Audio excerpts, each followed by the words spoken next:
The man was Le Chiffre, private banker to the world's terrorists, which would explain how he could set up a high-stakes poker game at Casino Royale in Montenegro. If he loses this game, he'll have nowhere to run. You're the best player in the service. The Treasury has agreed to stake you in the game. But if you lose, our government will have directly financed terrorism. I will be keeping my eye on our government's money and off your perfectly formed house. You noticed. I hope our little game isn't causing you to perspire. It doesn't bother you killing those people. Well, I wouldn't be very good at my job if it did. How's our girl? Melted your cold heart yet? James, Get the girl out. You're not going to let me in there. You've got your armor back on. I have no armor left.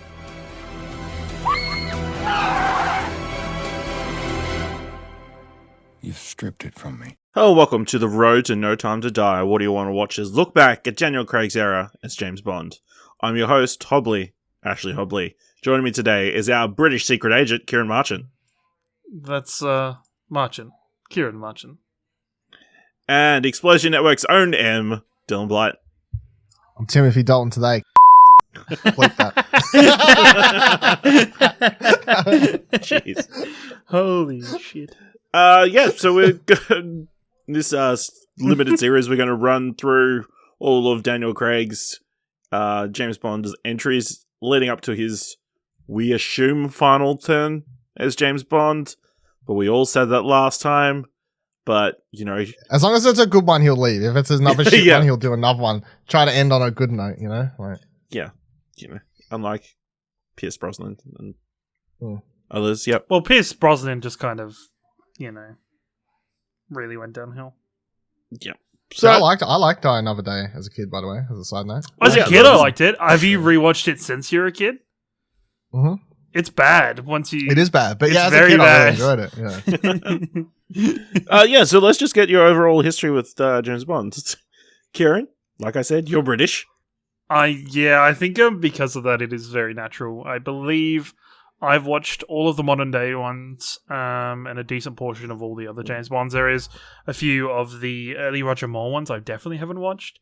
No, it's a very special series, and it's something that just being English definitely makes it a decent part of your life just normally, because it's James Bond, and James Bond's always shown on like kind of your regular TV stations as the movie of the week or whatever. And I think, there is, for all of the actors that have played James Bond, when the point of thing was prior to Daniel Craig, all of those actors are somewhat British acting royalty nowadays. And like at the time, so Daniel Craig very much moving to that point, but yeah, it is. James Bond's a very special series, and it is something that's definitely deserves to be treated like it is treated in Casino Royale. Dylan, what about your history? Yeah, I've watched them all. And I, as a kid, was quite obsessed with James Bond, and I used to... I got my nan to buy me, like those newsagent things you pay monthly for, like those collector magazine binder things. Yeah, and you got like They did like a James Bond one there at one stage. I went for like a couple of years, and my mum refused to buy it for me because it was like $15 or whatever a month. But my nan was nice enough and did that. And often for Christmas and birthdays there for a couple of years, I was just getting like James Bond encyclopedia books that would show you all the cars and like break them down and all the guns, and then there'd be one all about the villains and all this sort of stuff. So I definitely went through a James Bond period growing up. I've read a bunch of the books as well, the Ian Fleming books. Like I've Dr. No and whatever. I read Casino Royale, but I can barely remember any of it, and it's nothing really like the movie at all, to be honest. But I've read a bunch. Probably like, I think maybe 4 or 5 of the books. It's probably not really a bunch, but I've read at least a few of the books. So yeah, I'm Jay. I was a super fan at one point, and then like I didn't fall off, but I just interest changed as you're a kid and grow up or whatever. But of course, I kept watching all the movies, and I was big into Casino Royale when it came out. Fucking loved it when it came out, and I was obsessed with it. Thought it was like the best movie that'd come out in the ages, and whatever else. And I've had my ups and downs with the franchise. I would currently say my feelings on the franchise are very mixed.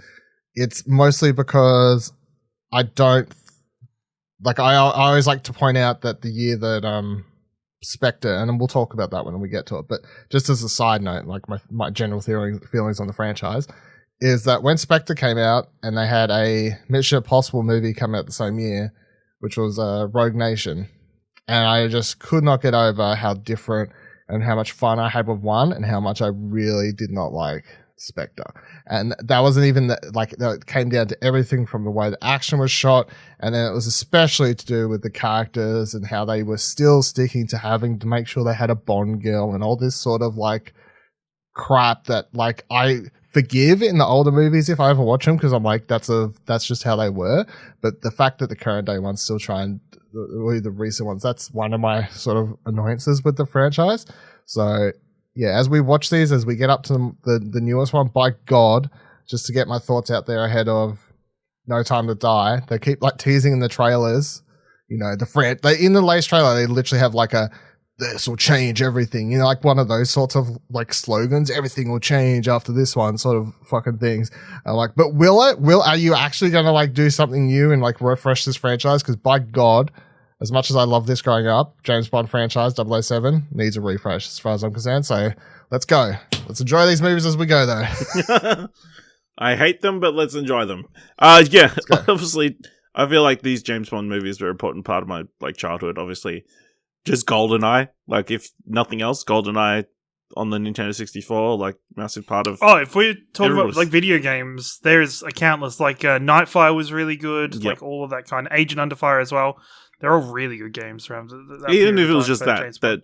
but yeah, it felt like for at least 2-3 years, every single Friday night there would be a different James Bond movie on Channel 10 or something, you know, and we'd watch it. So I'm at the point where, you know, they all blur together, so I don't know which one is which really, except for the more recent ones. But yeah, I've enjoyed most of them and that kind of stuff. So it's been a while since I've watched any of these. I think I've only ever watched the first 3 in cinemas, and I watched Spectre once at home.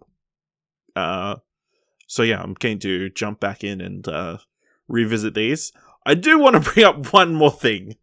Obviously, the casting of Daniel Craig. I don't know if you remember this, but it was questionable at the time. It was not well received. No. So there is still a fan website called DanielCraigIs.bond.com. Oh my God. That was put together to boycott Casino Royale. And I would recommend having a read through it because it's quite amusing. A lot of complaints, obviously him being blonde. That was something that apparently was such a big deal. Crazy to think back in the day, casting someone as a different hair color to what they were would cause such outrage. Lucky nothing like that happens anymore. Outrage has left our society. But a lot of these people are calling Daniel Craig ugly, and that's just baffling. He's a handsome man. He's a handsome man. And I think they all lost their arguments when he steps out of that water. You know what scene I'm talking about. The Dr. No recreation. Yeah. All right, let's jump into this week's movie, Casino Royale. Casino Royale, released 2006. Directed by Martin Campbell. Screenplay by Neal, Purvis, Robert Wade, Paul Haggis. Based on Casino Royale by Ian Fleming. Starring Daniel Craig, Eva Green, Mads Mikkelsen, Jeffrey Wright, and Judi Dench. After earning 00 status and a license to kill, secret agent James Bond sets out on his first mission as 007. Bond must defeat a private banker funding terrorists in a high-stakes game of poker at Casino Royale, Montenegro. Ciaran, what do you think of the film on this watch? It's been a very long time since I watched Casino Royale. I really love what Casino Royale does for James Bond and for kind of being the starting point for this reboot of the James Bond franchise. I think it does everything in its power to circumvent all of the kind of tropes of James Bond.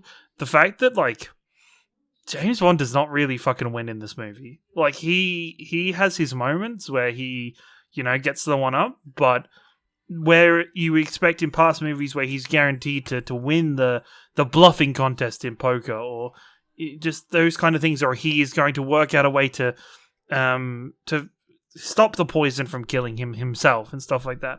All of that is circumvented in this movie. The fact that he isn't even the reason that the whole Mads Mikkelsen storyline and everything goes down is it gets resolved. It goes above and beyond of circumventing what that is and resetting who James Bond is and giving him at an earlier point in his, because all the way through every single other iteration of James Bond has been a character that is already set in his ways. He's already a developed character. He's already that suave, confident man that knows what he's doing.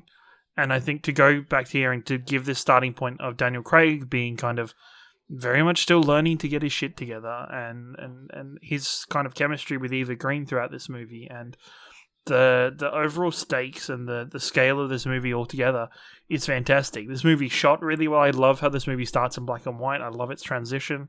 I really enjoyed this movie, and honestly, I think I enjoyed it more this time than I think I ever have before, especially with kind of having more. I think I hearken onto fucking Corridor Crew every time we do a watch along of something they've talked about, understanding how dangerous the car flip is, and the extent that they went through for that, and understanding that, that chase scene through at the start is kind of the other actor is the creator of parkour, and what this actually means for movies for parkour runners as well. It's fantastic. It is an enjoyable movie, and it sets a really good tone for James Bond. That's not necessarily followed by its follow-up, but it's a fantastic starting point overall. Cool. Dylan? Remember when this movie came out and I'd read Empire magazine and shit, and I'd be talking about the parkour or the car flip, because it was I can't remember if it still has the record. It's probably been beat now, but had the record. I think it still does, because everybody's fuck trying to do that again. Yeah, it's quite ridiculous. And the parkour thing was a big deal because it was basically they'd never. This is before the fuck is that movie called? District 13? I don't know. They did a bunch of those. Oh yeah, no. Sorry, there was the parkour ones that have the similar name to District 11, but it's not the Alien one. It's all these parkour. Yeah. Is it District 9? No, that's the Alien one. That's the Alien one, so it is District 13. Then it's the French one with Paul Walker. Yes. And it was, this is before the popularity of all that sort of stuff. So I remember that being a big part. But the thing that makes this so good, and I think the reason it still stands up and I enjoyed it so much now, is just because, unlike your classic Bond films, they actually, he sort of regrains. You got an actual character here, which is something that all the old classic Bond films just don't have, in my opinion. Well, there's one. They did one. I can't remember the name of the movie. There's that one Bond film where it's not an official one. It wasn't put out by 20th Century or whatever the fuck. Who owns fucking MGM. Bond? Before they started? MGM. MGM, yeah. It wasn't put out by MGM. There's one film that's stars Sean Connery or whatever, and it's a sequel to another one where he gets married and he's actually living away and leaves MI6 and all this sort of stuff. So they did attempt stuff back in the day, but you barely ever had that. The Timothy Dalton one tried to actually have story and backstory, and that one was quite dark and violent and whatever else and whatever. So they've tried, but for the most part, I often feel and none of the Pierce Brosnan stuff, as much as I enjoyed Pierce Brosnan as a kid because he was the first Bond I ever watched, and I thought he was cool. I never felt like he actually has much character. And Bond was sort of, I think, very soulless by the end of the Pierce Brosnan era and run, and it was more focused on ridiculous tech and toys and just outlandish villains and scenarios more so than actually character and stuff. And this film 100% brings it back to not only having, the suave, sophisticated, I guess to a degree, character that Ian Fleming originally created, but he's also, I think Daniel Craig is really good casting because in the books, it does feel like maybe he doesn't have the right fucking hair color, but he gives a fuck. But I think Daniel Craig gets the main thing right, which is that he was written as a good looking man, but he was supposed to be almost an everyday gruff sort of like man too. So Yeah. I feel like Daniel Craig has that, and that's sort of what Sean Connery had as well. Like he wasn't a toned, buff dude really. Like Sean Connery was a good looking dude, but he certainly wasn't, you know, like 8-pack, 6-pack like dude or whatever else. I feel like that was really honestly, Pierce Brosnan was the first one that was like that, because Roger Moore wasn't like that, Sean Connery wasn't like that. Why does his name escape me? But look, all the ones previous to Pierce Brosnan weren't overly buff and overly like kind of like that. So yeah, very much so.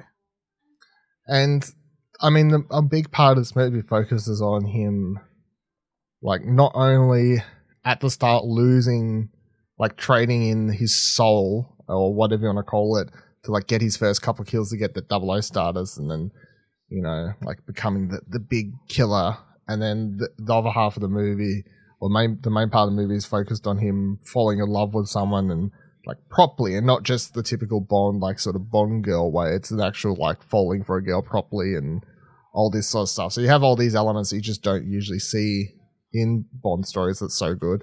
And even there's so many other things I enjoy so much that hold up, like him being so cocky at that card game and just be like, nah, fuck yeah, I've got this, no problem. And then he just loses, loses all his money the first time. Like you would have never seen that. He would have won that hands down easy. Fucking Blowfinger would have been like, oh shit, how'd you do this? You know, like, it would have been like the villain always loses, but like loses. He has the whole poison scene. I remember like watching it for the first time, thinking that the poison scene in the car was like crazy to see Bond that like dire in need, like basically like die until Vesper shoots him back, shocks him back into life or whatever else, and all that sort of stuff. And then even by the time you get to the ending, the fact this one leaves it open for a sequel, not just another adventure or whatever else, is always good. And you know, we're going to watch the rest of these movies, and we're going to be talking about returning characters and this continued storyline. And as much as I think it completely makes fuck all sense by the time you get to the payoff Spectre, the payoff is not there. But I mean, it's not like I need everything to be MCU connected universe, but I do much prefer my stories to have some form of continuity to a degree. Especially when it seems to be written for that purpose. Yeah. Like, they set up the next movie in this movie. Like, they set it up so that there is direct through lines where, you know, previous to this in James Bond, all the James Bonds could technically just be seen as individual installments. Even if the same villain returned like 2 movies later, it was just like, oh, they're back again. You know, that's what, you know, you get. It was more procedural than, you know. Yes. Yeah. It was like more, yeah, exactly. It was more like a TV show, which, you know, I'm not saying that every James Bond movie needs to be connected, but when you're talking about large criminal organizations in the world and being like, well, maybe that person had a boss and that could be a thread you take to the next movie while introducing another bad guy and so on and so forth. You're like, well, that does make sense. Like, why is it you cut off you end one bad guy in this? It's like, well, who else was that person working with? You know, these movies always act like you kill the one person or put them in prison and all of a sudden their big organization, the big criminal or terrorist organization suddenly just crumbles, or there's no one else that needs to get captured. So that's always good. But yeah, it completely holds up. All the action scenes are so good. Even though I guess in terms, if you compared them to all the ones prior with Brosnan, they're so much more tamer, but that's what makes them good. They're so much more realistic, be it the parkour stuff or even the shootout and all that stuff. It's like a lot more visceral and violent, and the stairway fight is just like a straight up just 2 dudes brawling it out, and there's so much blood and how that fucks Vesper up, and you know, like choking it, and there's just one dude, you know, so it's a lot more realistic, and I always appreciate that in these sorts of movies. And yeah, it's shot beautifully, lots of wonderful locations. Mads Mikkelsen's fucking fantastic. Yeah, I love it. I think I 100% thought this movie holds up. I hadn't watched this for a few years, probably like 5 years, I guess. Maybe since I last watched it, probably 5-6 years or something like that. And yeah, rewatching it, I was like, fuck yeah, this movie holds up. This movie's so good. It was like I was watching it for the first time again. I was just completely enamored by it. Yeah, obviously amazing. Really great, like reboot, restart, you know, like Ciaran said, you know, this isn't the Bond we all know. This is like Bond still learning, you know, how to best do things, you know, even though he is breaking into places, you think he's not meant to be able to break into. I guess that's why he got up to 00 status. You know, taking advantage of M and that kind of stuff, and you know, it's very different to every other Bond movie. Like he only sleeps with one woman in this film. It's absolutely crazy. And yeah, like Ciaran said, he just constantly losing in this. Like he really only gets 2 wins. Kind of, he stops them blowing up the airplane, and he beats him in poker in the end. But other than that, he loses everything else. And it's kind of. I mean, he captures Mr. White at the end, I guess. Oh yes, So. yeah, that's true. But that's after he's already lost it all. Like that's after he has, you know, had his fucked up moments and going through and realizing that, you know, his relationship was not what he had thought he was, and how he had fallen so madly into that, and then how it all just comes crumbling down underneath him. Yeah, absolutely. I even like the small touches, like introducing different things. Like this is the first time he wears like a tailored dinner jacket, you know, and that's the first time he orders a martini. You know, he doesn't care if it's shaken or stirred.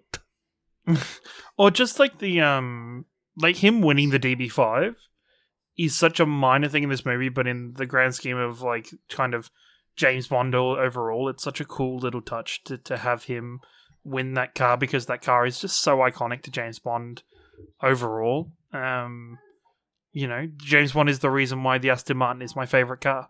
Like it's just kind of over the years, like it's just such a cool car, and I think even for me to see how that car is treated in this movies is like, man, just this was written in an aspect that is people like the writers behind this movie have such a respect for James Bond, at the same time of wanting to bring it forward to a new age and to enrich it with new storylines and characters. Like even James's relationship with M is so good. Like goddamn, I'm so glad that Judi Dench is still M in this movie, and like just that relationship. There's always been Continuity be damned. Yes, continuity be damned. I was so glad that they went, no, Judi Dench is the perfect fucking M. We're not changing that. Just keep that, and we'll keep her going through. And you know, there's always in the past iterations, there's always just been a bit of a tongue-in-cheek back and forth with it, whereas M in this movie is very much like, there is very much a frustrated kind of relationship, but she actually cares about James in every way, and just like even just the scene of him going through being poisoned on the phone with everybody is like her reactions and how she works through it is it's really, really important to build those characters up. Yeah, absolutely. I was going to say something. Oh yeah, I appreciate they didn't like have a massive car chase sequence. Like, I think that was probably something they decided to do because of the crazy car stuff they've had in the Pierce Brosnan era. Like, no, we'll just skip doing like a crazy Aston Martin centered action sequence. We'll save it for something else down the line. So I appreciated that. I guess touch on, obviously, we mentioned Vesper, played by Eva Green, so different to everybody else. Apparently added in very late because they couldn't find the right person. And yeah, I think she's great. You know, and she has her own storyline, and you know, and again, she was screwing over James as well, kind of. She's keeping lies. But she's not. I mean, the thing is, I feel, because I often hear people talk about this movie, like if I scroll past stuff or whatever, people like talk about Vesper like she was a bad guy. Like, but she wasn't actually a bad guy. She was. I think it's because just how fast they explain it at the end of the movie. I feel like it's a throwaway line that people don't miss why she did it. Yeah, it's like her brother. No, her boyfriend. Her fucking partner, her boyfriend, yeah. Her boyfriend was captured or whatever and being blackmailed. But I think it's just like because it's so quickly just explained. Was it because I thought that some people forget? Right, because that's even gone over my head. Because I thought the reason was the reason why James was able to survive was because she'd made a deal previous to that to save James's life. Not that there was something preemptive. No, she was originally brought in because her partner was being held hostage or whatever. Right, okay. And then she obviously made another deal when they were being captured to save James's Right, life. makes sense. So yeah, I think she's pretty great. You know, she doesn't like have a massive action sequence or anything. Like, I don't know. It's nice to see her have a realistic reaction to the stairwell fight scene. Like, it's nice to see actual human response to something happen in this movie. Whereas, you know, batshit crazy things happen in James Bond movies, and for years, people just act like it's normal and it's all cool and nothing bad's happened. But just that scene of them two sitting in the shower together and him just putting his arm around her is like fucking hell. Like, that is turning on the hot water. Yeah, turning on the hot water. It's it's really good, and it shows there is, in some ways, at this point in the writing for James Bond and the reboot, there is some actual human writing going on and character writing going on. It's not just your basic kind of face value pieces of, just there to be seen, your typical Bond girls. Yeah. Then I guess Mads Mikkelsen. Like, fantastic. You know? I think it's interesting that this is probably like the breakout performance for both him and Eva Green. Like, after this, they went on to bigger, better things. Well, even Daniel Craig to an extent. All three of them kind of went on to bigger and better things. So, but Mads Mikkelsen, great, scary at times, but also he's just like mid-rung level boss, really. He's in over his fucking head, that's for sure. and they humanize him as well by giving him a partner that he very much cares about without, you know, and James Bond does not exploit her whatsoever. Like, it's not like he doesn't use her against Le Chiffre at all. It's more of a case of, you know, the people that Le Chiffre is working on and working for and screwing over are using that relationship against him, which kind of adds that extra layer of, well, he's a bad guy, but is he really a bad guy? Like, yeah, it's those kinds of things. He's a bad guy. Let's talk about the rope scene. Bloody hell. It was so rough to watch the first time. It's so unexpected. Well, it's so, like, there's been plenty of fucking, like, James Bond quote-unquote torture scenes with him tied to the table with the laser slowly going up towards him and stuff like that. And then you come to this movie and he just get, like, not just the actual thing taking place, but it is Daniel Craig's reactions and his acting around it and his reactions to it is just guttural and brutal to watch. Well, James Bond usually escapes these things, and in this film he was never going to escape that. He was saved by a bad guy.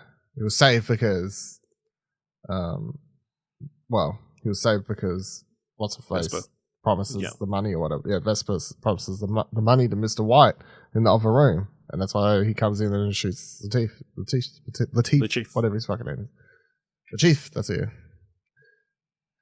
Otherwise, he wasn't ever going to make it out. And James Bond always makes it out of traps somehow. You know, the slow moving, all the traps that Austin Powers makes fun of. You know, that the James Bond usually makes escape out of because they're usually slow moving things or whatever he can get out of. I always thought Die Another Day, that was a big deal back when that came out because that film opening with the James Bond being captured and, you know, growing the beard and being swapped. And then being swapped back over and all that sort of stuff. I remember when that came out, everyone was like, "Oh shit!" Like I remember because he gets tortured, you know, he gets heavily waterboarded for like the title sequence of that movie and stuff like that. Yeah, for the title sequence, and that was like a big deal then. Like, oh shit! Like James Bond's actually copping some shit. But I mean, like he's handed back over in that one. If she didn't make the trade in this, he was just going to die. Like there was no way. There's no way he was just going to die. He was going to have his bowls beaten to a crisp and die. Yeah. So yeah, pretty brutal. Yeah, and then obviously we get the big action sequence in Venice, which I don't think that building falling down looks as good now as it did when it was released. I don't know. I feel like we've had a lot of buildings falling down since, you know. I mean, it's practical. So, I mean, that's... Although, why didn't Vesper let him try and rescue her? Too much guilt, maybe? Maybe she didn't see, you know, the person that she knew was madly in love with her has kind of finally had the kind of rug pulled out from under him and he's now seen what's going on, can she, can she stand to keep living with that afterward?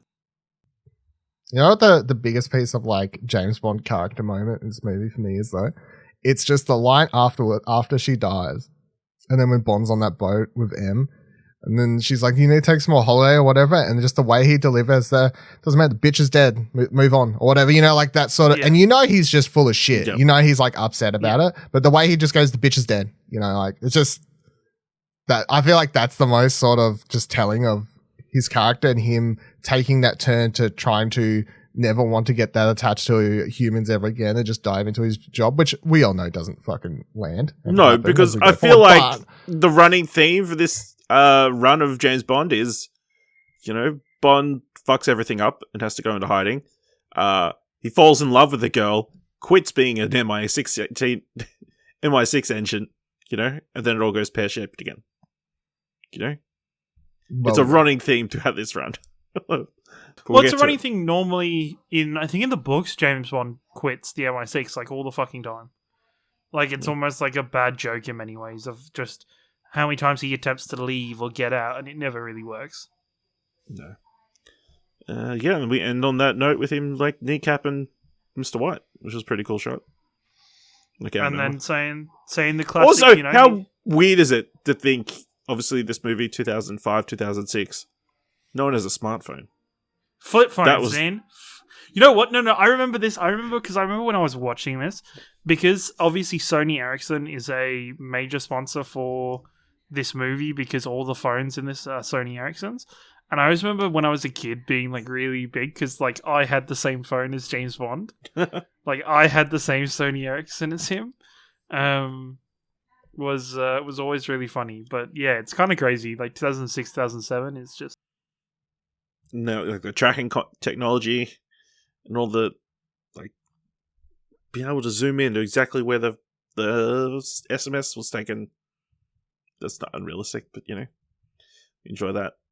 It's like the most sort of techie this movie goes, I guess, with Bond. Well, it's like it kind of James Bond continues to circumvent that technology trope with the next movies, with Q being brought in. Like it is. Yeah, it's kind of definitely an ongoing thing that's made an in-joke for James Bond in this run, for Daniel Craig especially. Yeah. Anything about the movie else you wanted to talk about? No, then let's talk about the music of James Bond's. Ciaran brought up that we need to talk about the song for this film, Chris Cornell's. You Know My Name. You Know My Name. That's it. There you go. It's fine. I will say, opening credits, really good. They obviously had an easy theme to go with, but No, I'll let my quick shout out, by the way. So, I played that Fights in Tight Places game like a month ago or whatever, and rewatching the opening credits of this, I was like, oh my game, that game is 100% just ripped off the Solid Red characters or whatever you want to call them in the opening credits scene of this, because that's all that game is. Yeah, so Ciaran, what do you think about the song? This is a great song, and I think overall for James Bond, a strong theme or just kind of how connected the songs are always really important to Bond and the films, and I think the bad films are generally connected to a song that people aren't that happy with, and it kind of works vice versa as well. But yeah, no, You Know My Name, Chris Cornell. I think this is another fantastic piece by Chris Cornell. I think his voice blends so well with it and the overall themes. It very much kind of hits the same notes for me as like Live and Let Die from kind of earlier films. I think this is probably one of the stronger ones from the reboot series as we go through and we take a look at these songs going forward. Dylan? Yeah, I enjoyed it. I'm not like the biggest Cornell fan, but that's fine. I think it's very like sort of classic sounding Bond theme song. Which works since this is like a reboot basically. So to have something that sounds classic while also introducing a brand new sort of franchise take, and the fact the movie opens with that what I think is 16mm foot, the black and white 16mm footage, and then obviously it goes to that like more 21st century opening, and then we're straight into like, you know, high def footage and fucking parkour and shit. It's like such a mix of, you know, what is classic Bond with new age Bond, and I think the song fits the purpose and it's good, and the opening credit scene, the title cards is all very good, because that's another thing. I feel like the song is important, but also if the title card screen thing is just not very good, then you won't enjoy the song as much, because I feel like that's always a big part of it. Yeah, absolutely. Yeah, I like it a lot as well. I really appreciate that they obviously used the song, at least the notes, throughout the movie. Like, obviously they didn't play the classic Bond theme song until the very end. So this worked as like a proper substitute for that throughout the film. So I appreciated that. You know, this is like the openings are like really good. So we're going to rank these as we go through this run. So I'm going to rank this first of all the ones that we've watched so far. Dylan is so... What about you, Ciaran? Where are you going to rank it? You know what? It's a difficult one. It's a tough one. But I think through our years of experience of ranking things, I'm gonna put this as number one so far. Oh, wow. Dylan. I've got this one last on my list currently. Whoa. That's fucked. How could Wow. you do that? This is Fireflies all over again. This is fucked. All right. Let us know what you thought of Casino Royale by going to explosionhour.com/Twitter and letting us know on Twitter. Or you can jump to the Discord at explosionhour.com/Discord. Leave us a review on Apple Podcasts or on Podchaser or on Twitter, or just tell people about this road to No Time to Die. And if you like this episode and thought it was worth $1, head on over to our Ko-fi page at explosionhour.com/support and buy us a coffee. Thank you very much for listening. Until next time, keep watching stuff, I guess.